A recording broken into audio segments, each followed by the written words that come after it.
සුබ දවසක් ඔයාලා හැමෝටම. ඉතින් මේ සුන්දර වෙසක් මාසෙනේ. ඉතින් ඕගොල්ලොත් වෙසක් සමරන්නේ නැති කූඩුවක් හරි හදන්නේ නැති අඩුතරමේ. ඉතින් එහෙම ඇවිදින්න යන්නේ නැති, දන්සල් දෙන්නේ නැති, ගොඩක් දේවල් කරන්නේ නැති. ඉතින් මං හිතුවා අපි ගියේ කොළඹ බෞද්ධ ලෝක මාවතේ තිබ්බ වෙසක් කලාපේ බලන්න.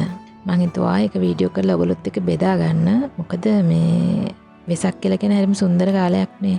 ගහකොළ වෙනස් වෙනවා, මල් පිපෙනවා. එතකොට අවට පරිසරය වුණත් ගොඩක් වෙනස් වෙනවා. ඒ වගේ මිනිසුන්ගේ ආකල්පත් වෙනස් වෙනවා. දන් දෙනවා, පින් කරනවා, සිල් රකින්නවා, එක එකනට කරුණාවන්ත වෙනවා. එතකොට ඇති අය නැති අය කියලා වෙනසක් නැතුව එකම පොලිමේ ඉඳන් දන්සල් වල ඉන්නවා. ඒ වගේ හරි සුන්දර කාලයක් තමයි වෙසක් කියලා කියන්නේ. ඉතින් අද දවසේ අපිට පුළුවන් වුණාට මේ විදිහට වෙසක් බලන්න යන්න, ඇවිදින්න යන්න.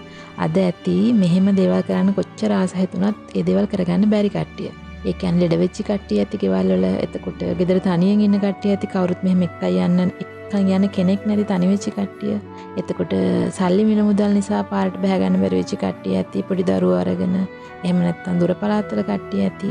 නොයි කියන හැමෝම වෙනුවෙන් අපි විතරක් නෙමේ එයාලත් මේ සුන්දරත්වය දකින්න එපා. ඉතින් ඔන්න ඔය කියන හැමෝම වෙනුවෙන් තමයි මං අද බෞද්ධ ලෝක වෙසක් කලාපේ බලන්න ගියපුගේ මේ වීඩියෝ එක හැදුවේ ගත්තේ. ඒ ඔයාලා හැමෝම වෙනුවෙන්. ඉතින් එනයන් හැමමත් එක්ක යන් ගිහලා බෞද්ධ ලෝක වෙසක් කලාපේ මොන වගේ සුන්දරයිද කියලා අපි බලමු. එන්න. අපි මහරගම පැත්තේ ඉඳන් ඇවිල්ලා තුම්මුල හන්දියෙන් බැහැලා බෞද්ධ ලෝක කලාපයට ඇතුළු වෙනකොට හැන්දෑවේ 7:00 විතර ඇති. එතකොට නම් ගොඩක් සෙනගක් හිටියේ නෑ. ඔය ඉස්සරහින් යන්නේ අපේ අම්මයි, බොඩි මෑන්ටි, තව මගේ යාළුවෙකුත්. අපි ඉතින් ඔහොම ඇතුළට යද්දිම එතන අර රවුන්ඩ් බවුට් එකේ ගහලා තිබුණ ලස්සන ලයිට්ස් වලින් පොඩි ඩෙකරේෂන් එකක් වගේ එකක්. ඒකත් බලාගෙන අපි එහෙම්ම වෙසක් කලාපයට ඇතුල් වුණා. ඉතින් යනකොටම ලස්සනට වෙසක් කුරු දිගටම දාලා තිබුණා. ඔය උතන මේ ඔය ෆෝසස් වල ක්වාටර්ස් එහෙම තියෙනවනේ. එතකොට ඒගොල්ලෝ තමයි ගොඩක් මේ කලාපේ සරසලා තිබ්බේ. දිගටම වෙසක් කුරු දාලා අටපට්ටම් දාලා.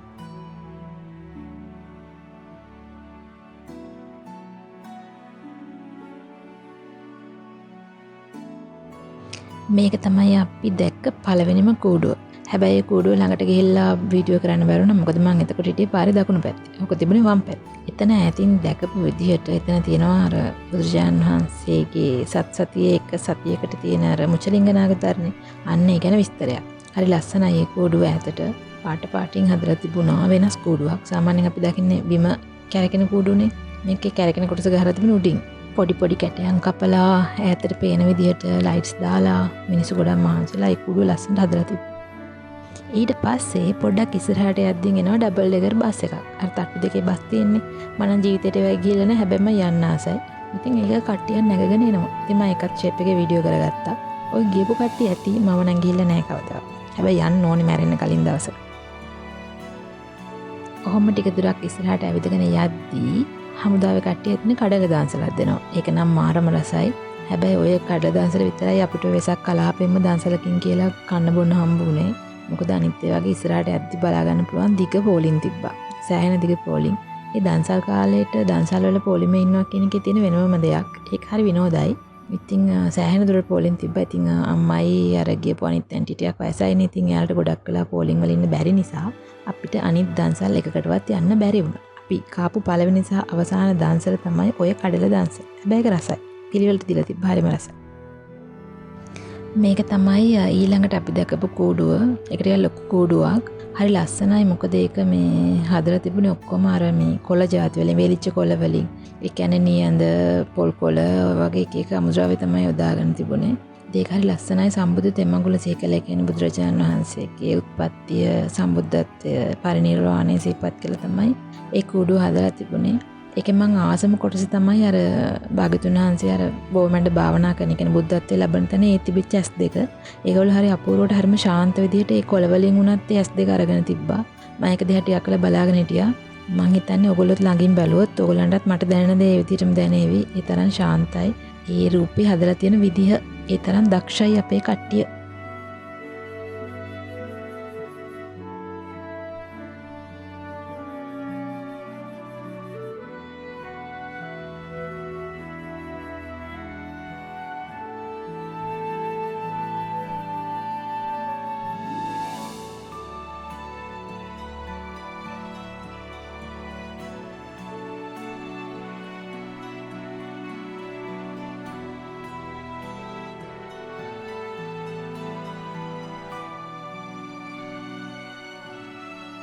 මේ තියෙන්නේ ශ්‍රී ලංකා ගුවන් හමුදාවේ කට්ටිය එකතු වෙලා හදලා තිබ්බ නලපාන ජාතකේ. ඒකේ මේ හරි ලස්සනයි අර හිටිය අර වඳුරු අපි අහලා තියෙනවනේ වඳුරු රැලක් අර ගැන විස්තරයක් නේ තියෙන්නේ ඒකේ. අර උණ බඩ වලින් වතුර බොන පොඩි කාලේ දහම් පාසලේදී මේ ඉගෙන ගත්තේ. ඉතින් ඒක හරි ලස්සනට තිබුණා මේ ඒගොල්ලෝ ලස්සන වෙස් මුණ එහෙම දාලා වෙනම පොන්ඩ් එකක් වගේ තැනක එයාලා වටපිට බලනවා. ඒ වගේ වඳුරන් එහෙම ලස්සනට හදලා තිබ්බා. ඒක හරි ක්‍රියේටිව්.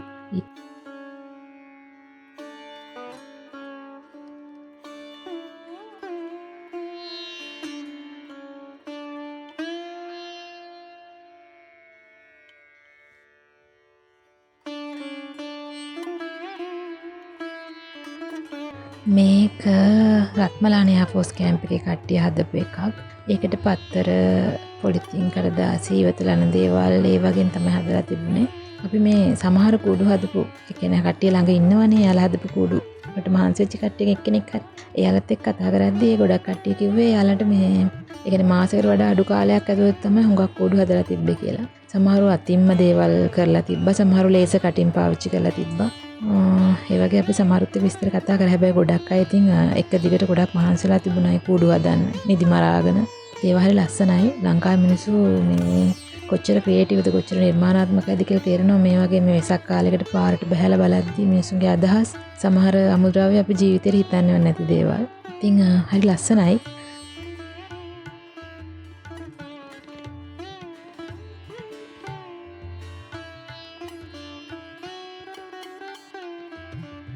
මේ කූඩුවත් අපි පාරෙන් මෙහා පැත්තේ ඉඳන් තමයි වීඩියෝ කරගත්තේ.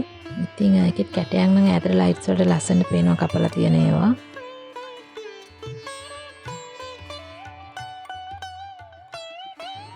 මේ තියෙන්නේ පටාචාර කතා වස්තුව තියෙන විස්තරේ තියෙන කූඩුවක්.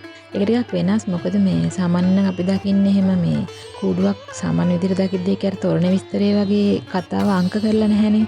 මම දැකලා නැහැ මීට කලින් එහෙම තියෙනවද කියලා. මේක එහෙම නැහැ. මේක තොරණක් වගේ හරියට එක එක කොටු අංක කරලා කතාවේ විස්තරේ තමයි තිබුණේ. ඒක ලස්සනට හදලා තිබුණා. තව පහලින් පොන්ඩ් එකක් වගේ එකක් හදලා තව පිළිම වගේ ඒවා තියලා ඒ කියන්නේ පටාචාර වගේ රූප වගේ ඒවා තියලා එහෙමත් තිබුණා. ඒක හරි ලස්සනයි. සම්පූර්ණ කතාවම විස්තර කරන්න ඒ කුඩුව හදපු ගොඩක් කට්ටිය ගොඩක් උත්සාහ කරලා තිබුණා. උඩ අර උකුස්සෙක් වගේ මූර්තියක් වගේ එකක් තියලා එහෙම. ඉතින් පටාචාරා වගේ කතාව ඉතින් අපි අහලා තියෙනවනේ. ඉතින් මේ ළඟදිත් අර බස් එක ගැරන්ටි ගලදී ඇක්සිඩන්ට් වෙච්ච වෙලාවදිත් අපි දැක්කනේ මේ අම්මා කෙනෙක් තමන්ගේ දරුවව බේරගන්න මොනතරම් ලොකු කැපකිරීමක් කරලා අන්තිමේට ජීවිතය අත්හැරලා ගියාද කියන එක. ඉතින් පටාචාරා කතාවස් උදාගෙද්දී මේ මේ කතාවට 100%ක් සමාන නොවුනත් මම නම් මතක් වුණේ කතාව අම්මලා දරුව වෙනුවෙන් මොනතරම් උහුලනවද කියන එක. මොකද මෙතනත් අර පොඩි දරුවා පැත්තකින් තියලා උකුස්සා අර අනිත් දරුවව අරගෙන යන්න යන ගහගෙන යන්න යන කතාවක්. ඒ දරුවෝ දෙන්න බේරගෙන අපි අහලා තියෙනනේ කතාවේ විස්තරේ. ඉතින් මට ඒක දැක්කම මතක් වුණේ අර අම්මව.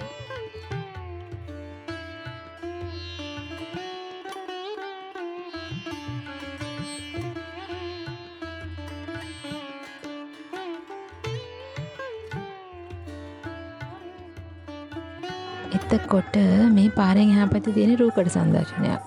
අර අම්බලන්ගොඩ කට්ටිය කරන එකක්. එතකොට රූකඩ කියන දේවල් ඕනනම් මේ අත කාලයකට පස්සේ තමයි දැක්කේ. එක මේක වතාවක්ද පුංචි කාලේ දැකලා තිනවා මට මතකයි. මේක ළඟට ගිහිල්ලා වීඩියෝ කරගන්න බැරි වුණා. ලස්සනයි ඈතට. වීඩියෝ කරගන්න බැරි වුණා. මොකද ගොඩක් සෙනග හිටියා. අපි ඇතුළට වෙනකොට ඊට වඩා සෑහෙන සෙනග පිරිසක් දැන් ඇතුළට එනවා. ටිකක් අමාරුයි එහෙට මෙහෙට යන්න. ඒ නිසා මේ ඈතින් ඉඳන් තමයි ඒක වීඩියෝ කරගන්න උනේ පොඩ්ඩක්.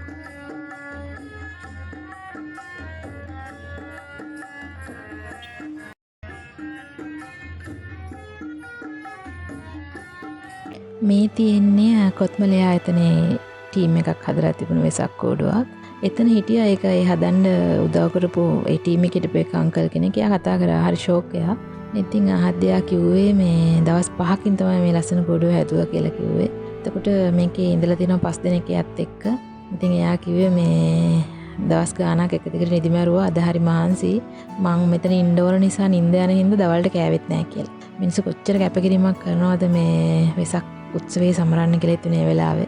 මේ මොකද මේ අංකල් කිව්වෙන්දගෙන අනිත් අය ගියා. ඒගොල්ලන්ට ගොඩක් මහන්සි නිසා මම ඉතින් මෙතන කවුරු ඉන්න ඕන නිසා මමත් නතර වුණා. මටත් හරි මහන්සියි කියලා. ඉතින් මිනිස්සු හැබැයි කිව්වෙත් ඒ හරි ලස්සනට hina වෙලා. එහෙම මේ අසතුටකින් නෙමෙයි කිව්වේ.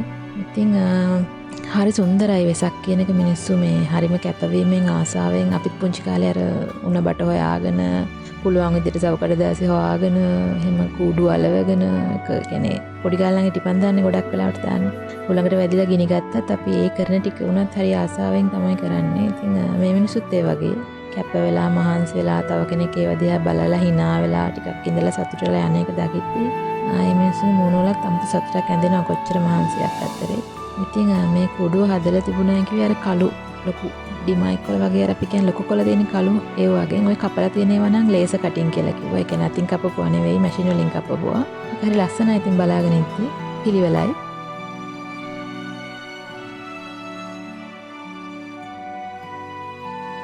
දැන් නම් එන්න සෙනග වැඩි වෙනවා. සෑහෙන වාහන උනත් සෑහෙන බ්ලොක් එකක් ඒ හැරි.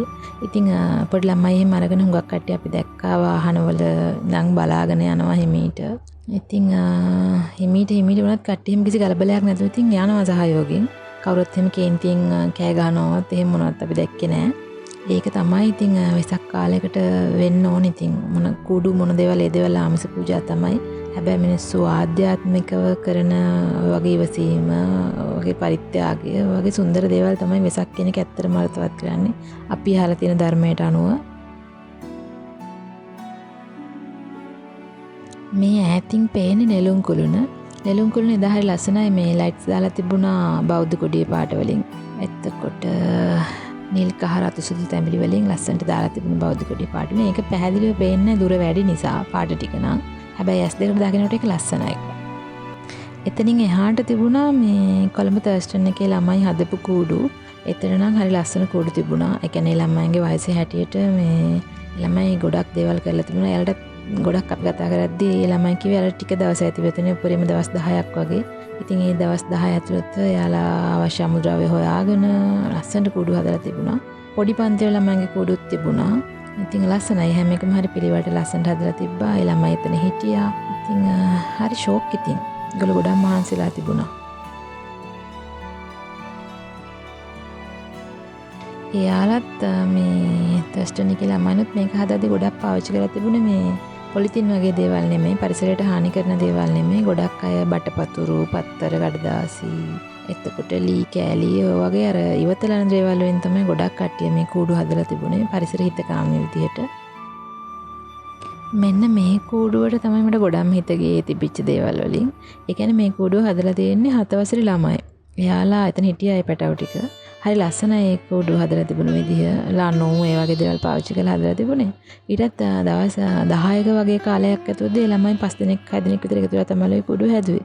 ඉතින් ඒ ළමයි කතා කරා එතන හිටිය පොඩි පැටව ටික. ඉතින් එයාලා හරි දක්ෂයි. 7 වසර කියලා කියන්නේ සාමාන්‍යයෙන් අවුරුදු 12ක විතර පොඩි වයසනේ. ඉතින් ඒගොල්ලන් තමයි එතන ලයිට්ස් හදලා තියෙන්නේ, ඔක්කොම ඩිසයින් කරලා තියෙන්නේ, කැරකෙන ඒවා මේවා දාලා තියෙන්නේ ඔක්කොම. ඉතින් දැන් ඉන්න ළමයි හරි ක්‍රියේටිව්, හරි දක්ෂයි. ඉස්සර අපි නම් ඉතින් ඔච්චර දෙයක් කරන්නේ අපි ඔය පොඩි වයසට අවුරුදු 12 දී වගේ අපිට ඉතින් එහෙම බැහැනේ ඇත්තටම කිව්වොත්. ඉතින් ඒත් මේ ළමයි යතින් බලද්දි සෑහෙන ඉදිරියෙන් එන අලුත් පරම්පරාවේ කට්ටිය. අපි ඉතින් මේ පොඩි කට්ටිය ගොඩක් අගය කරා. අගය කරන්න ඕනනේ ඉතින් මේ වගේ දක්ෂ ළමයින් අපි.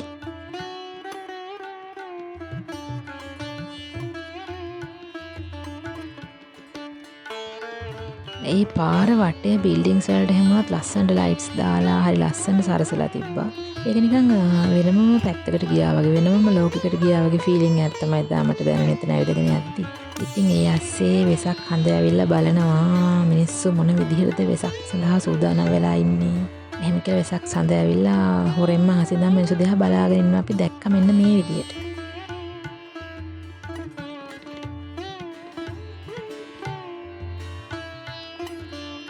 එතනින් එහාට ආකේඩ් එක පැත්තට ඇවිදගෙන යද්දී ඒ හරිය ගොඩක් දිගටම ඊටපස්සේ තිබුණු කූඩු මේ කික කම්පැනිස් වලින් හදපු අය කියන්නේ. ඒවත් අර වගේ අර කලින් කොත්මලයකින් හදලා තිබ්බා වගේ ලේසර් කටින් මම එතන පාවිච්චි කරලා තිබුණේ. ඉතින් හැබැයි ලස්සනයි ඒව බලාගෙන ඉඳි හරි පිළිවෙලයි. ඉතින් හරි සුන්දරයි වෙසක් කියන එක ඇත්තටම සැරසිලි තියෙනවා. ඉතින් ලංකාව හරි අමුතුම විදිහකට ලංකාවේ මිනිස්සු වෙනස් කරන කාලයක්. ඉතින්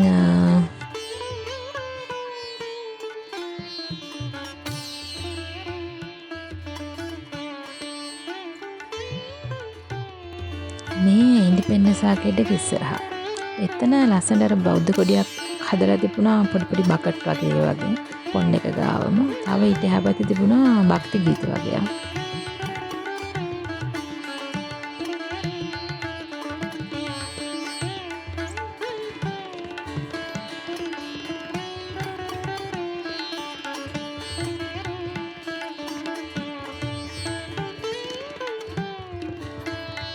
ඔහොම ඉස්සරහටම ඇවිදගෙන එද්දී BMICH එකේ එන්ට්‍රන්ස් එක ගාම තිබුණ තොරණක්. ඒ තොරණ විස්තරයේ තිබුණ චුල්ලනාදර නාරද ජාතකේ. ඉතින් අපි ඒ තොරණ දිහා ටිකක් වෙලා බලාගෙන හිටියා. හරි ලස්සනයි ඒ තොරණ විස්තර කරන විදිහ. ලොකු තොරණක් නෙමෙයි සාමාන්‍ය පොඩි තොරණක්. හැබැයි ඒක ලස්සනයි. ටිකක් වෙලා බලාගෙන හිටියා. පුංචි කාලේ තාත්තත් එක්ක එහෙම ගියපුවාම පොඩි ළමයි අපිත් පොඩි කාලේ ওই තොරණ ඉස්සරහටලා ඉඳගෙන අර පාට ලයිට්ස් පත් වෙන එක මොකක් හරි ගැජට් එකක් අතේ තියාගෙන ඔය රම්බල් පෙට්ටියට මතක් වුණා ඒ වෙලාවේ. දැන් අපි පුංචි අය නෙමෙයි ලොකුයි. දැන් අපි පොඩි කාලේ අපි වෙක්කන් ගියපු අම්මලා තාත්තලා වතින් අල්ලගෙන එයාලට තොරන් පෙන්නන්න එකයි යනවා වෙසක් කාලෙට. ජීවිතේ කැරකෙන විදිහ.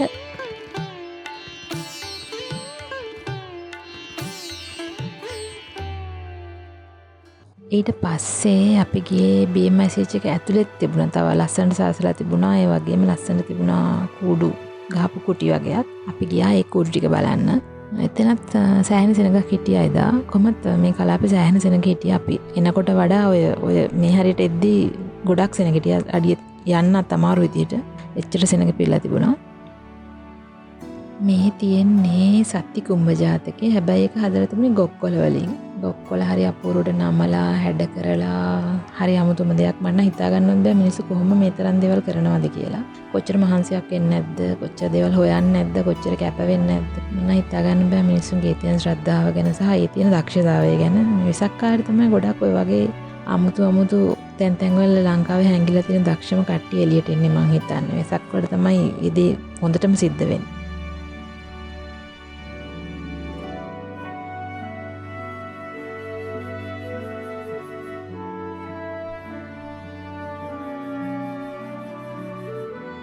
මෙන්න මේ විදිහට BMICH එක ඉස්සරහත් ලොකු නෙළුම් මල් හදලා තිබුණා. ඒවා අපිටත් වඩා උසයි. සාමාන්‍යයෙන් අඩි 6ක් 7ක් වගේ ප්‍රමාණයක උසක් තියෙනවා ළඟට ගියපුවාම.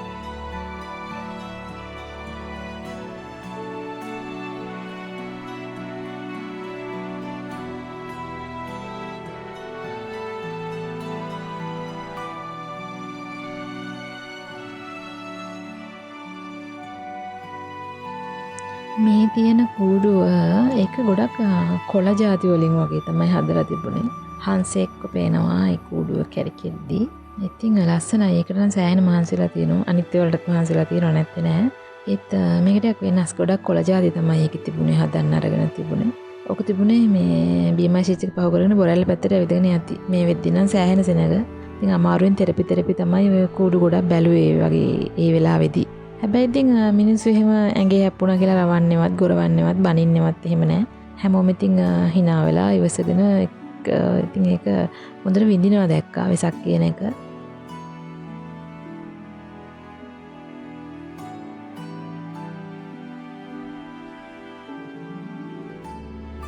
මෙන්න මේ කූඩුවත් හරි ලස්සනයි. ඒක ගොඩක් අර ගෝණි ලණු ඒ වගේ දේවල් වලින් හදලා තිබුණේ. ඒත් බලන්නකෝ ඒ හදලා තියෙන බුදු පිළිම වහන්සේගේ ඇස්වල තියෙන අර ශාන්ත භාවයේ මේගොල්ලෝ කොච්චර ලස්සනට අරගෙන තියෙනවද කියලා. සාමාන්‍ය පිළිම වහන්සේ නම් දකිනා වගේම නිවිච්ච පෙනුමක් ශාන්ත පෙනුමක් ඒ පිළිම වහන්සේ මේ තියෙන කූඩුවේ ඉන්න මේ බුදු පිළිම වහන්සේගෙත් තියෙනවා. ඒක හරි පුදුමයි මිනිස්සු මේ තරම් ඉවසීමෙන් සංයමයෙන් මේ වගේ නිර්මාණ කරන්නේ කොහොමද කියන එක. ලස්සනයි. ඇත්තටම හරි ලස්සනයි. ලංකාවේ මිනිස්සු හරි දක්ෂයි. ඉතින් ආස හිතනවා අපි කතාවටත් කියනනේ ලෝකෙන් උතුම්ම රට ලංකාව කියලා. ඉතින් මිනිසුන්ගේ අර උතුම් ගතිගුණ ශ්‍රද්ධාව ඒ දේවල් නිර්මාණත් එක්ක එකතු වෙලා ඉතින් අමුතුම අවුට්පුට් එකක් තමයි මිනිසුන්ට පේන්නේ. දැන් නම් මේ පේනවනේ මේ හොඳටම සෙනඟ වරල්ල පැත්තෙන් තමයි පිළියට යන්නේ. එතකොට ඒ හරිය සෑහෙන සෙනඟ ඒ පැත්තෙන් හුඟක් දෙනෙක් ඇතුළට එනවා දැන්. දැන් වෙලාව 11ට කිට්ටුයි. ඉතින් මේ වගේ මේ ඔලු ගෙඩි ගොඩකුත් වාහන ගොඩකුත් තමයි පේන්නේ. හරි. ඔන්න ඔය විදිහට තමයි බෞද්ධ ලෝක වෙසක් කලාපය ගැන අපි ගත්ත වීඩියෝ එක ඉවර වෙන්න යන්නේ. හැබැයි මීට වඩා කුඩු තිබුණා ගොඩක් ප්‍රමාණයක්. අර අවසාන හරියේදී හුඟක් සෙනඟ පාරේ දෙපැත්තම තියෙද්දි මේ පැත්තේ මේ පැත්තට මාරුලා හැම වීඩියෝ කරන්න අමාරුයි. යන්නත් අමාරුයි සමහර කුඩු ළඟට. කියන්නේ සමහර ලස්සන කුඩු තිබුණා. ඒ වගේ ළඟ ඉඳන් මිනිස්සු වීඩියෝ කරනවා. කිට්ටු කරන්නත් හරිය අමාරුයි. ඒ තරම් සෙනඟක් හිටියා. ඉතින් සෑහෙන කුඩු ප්‍රමාණයක් තිබුණා. ලස්සන කුඩු තිබ්බා. ගොඩක් ලස්සන කුඩු. ඉතින් මට පුළුවන් ටික වීඩියෝ කරගෙන තමයි මේ වීඩියෝ එක හදලා දැම්මේ. විශේෂයෙන් අද ඇති වෙසක් බලන්න යන්න ආසාවෙන් හිටියත් ලෙඩ වෙච්ච අය ඇති, එක්කයි යන කෙනෙක් නැතුව ගෙවල් වල තනියෙන් ඉන්න අය ඇති, එතකොට පුංචි දරුවෝ ඇති ගොඩක් දුර පළාත්වල ඒ සේරටමත් වඩා එන්න යන්න අත වියදමක්වත් නැතුව ඉන්න එහෙම පිරිසකුත් ඇති. ඉතින් හැමෝම වෙනුවෙන් තමයි පුළුවන් විදිහට මේ වීඩියෝ එක ගෙනාවේ. ඉතින් බලන්න බලලා ඔයාලගේ අලුත් එක්ක ඉන්න ෂෙයා කරගන්න. එයාටත් බෙදලා දෙන්න. මේක හරි සුන්දරයි. වෙසක් කියන්නේ හරි සුන්දරම කාලයක්. මිනිස්සු කවුරුත් කැමති කාලයක්. මම හිතන්නේ වෙසක් වලට අකමැති මිනිස්සු ඉන්නවා ඇති කියලා ලංකාවේ. මේ ලෝකෙම ෆොරිනර්ස්ලාත් හිටියා. ගොඩක් ෆොරිනර්ස්ලාත් ඇවිල්ලා බලනවා මම දැක්කා. ඉතින් මම හිතනවා මේ වීඩියෝ එක ඔයගොල්ලෝ ආසාවෙන් බලන්න ඇති කියලා. ඉතින් හැමෝටම ගොඩක් ස්තුතියි. හැමෝටම මේ වෙසක් එකට මේ කැප වෙනවා වගේම අපේ හිතත් පිරිසිදු කරගෙන හරි ලස්සනට බෞද්ධ විදියට මිනිස්සු විදියට ලැබිච්ච මනුස්ස ජීවිතෙන් හරි ලස්සන ප්‍රයෝජන අරගෙන බුදුහාමුදුරුවෝ කියලා දුන්න මාර්ගයේ යන්න හැමෝටම ලැබෙන්න කියලා මම ප්‍රාර්ථනා කරනවා. එහෙනම් තවත් වීඩියෝ එකකින් එන්නම්. හැමෝටම තෙරුවන් සරණයි.